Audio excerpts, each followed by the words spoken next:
Alright, let's go and place the item back in for the weapon.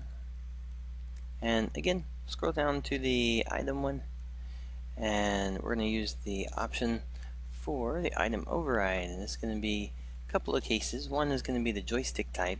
So for instance, if the player picks up a weapon, you have the option of saying what the weapon can and can't do for the joystick, meaning 8 directional, 4 horizontal, vertical.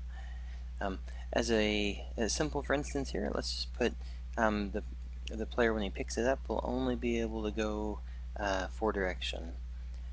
Actually, how about we just do horizontal? We'll say he can only go left and right.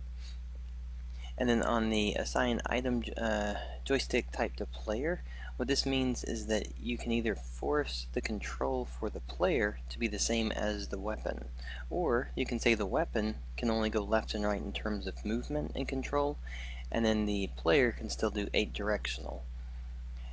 Then you also have the option to say player move on attack.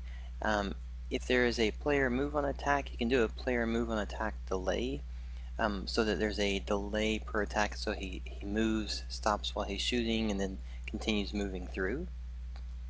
Alright, this part of it, we'll look at this one while we do these, but let's go ahead and jump onto this side as well. You have the option to override player movement and jump when you pick up a particular item, meaning that I can say, well, this might be a giant bazooka, so he walks slower as he goes with it, and he can't jump as high. Player move percent speed, it simply means that by default, what these should be set to is 100 and 100. If this is set to 100, it means that when he picks it up, he is performing exactly the same as he did before for jump and movement. And it's movement speed based off any movement that's happening in game for the player. So whether it's a crawl speed, it's percentage of the crawl speed, percentage of the walk speed, run speed. Same thing for the jump type. So what you could do though, you could say, well, you know what, when he picks this one up, he's going to go, you can actually go 300% faster, and you can go, for movement, you can actually go into the negatives, which will force him to go backwards instead of forwards. But for us, let's say we're only going to give him 20% of his current move speed is all he's going to get when he actually moves. And then for the jump height, let's actually say that based on the jump height, he's going to be able to jump 50% higher than he was prior to it. So he's going to move slower, but he's going to be able to jump higher. Alright, so if we have that set up, we'll go ahead and push play here. Now the weapon should be only based on horizontal, so when we pick it up, I think we may have to disable the directional on it. Let's double check here. Nope. So I'm moving my keys up and down, but notice the weapon only points left and right.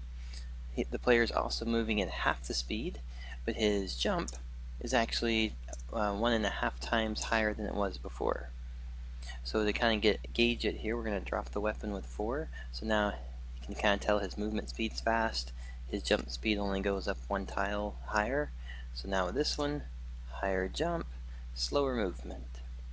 Alright, so with that alone, that's going to be one of those things that every weapon can start to really play an important role as to when you pick it up. If you're wanting the player to be able to jump percentagely higher, lower, if it's the same thing for the weapon, for the movement side, all of those could play a really great key role into the player when they're using it for gameplay.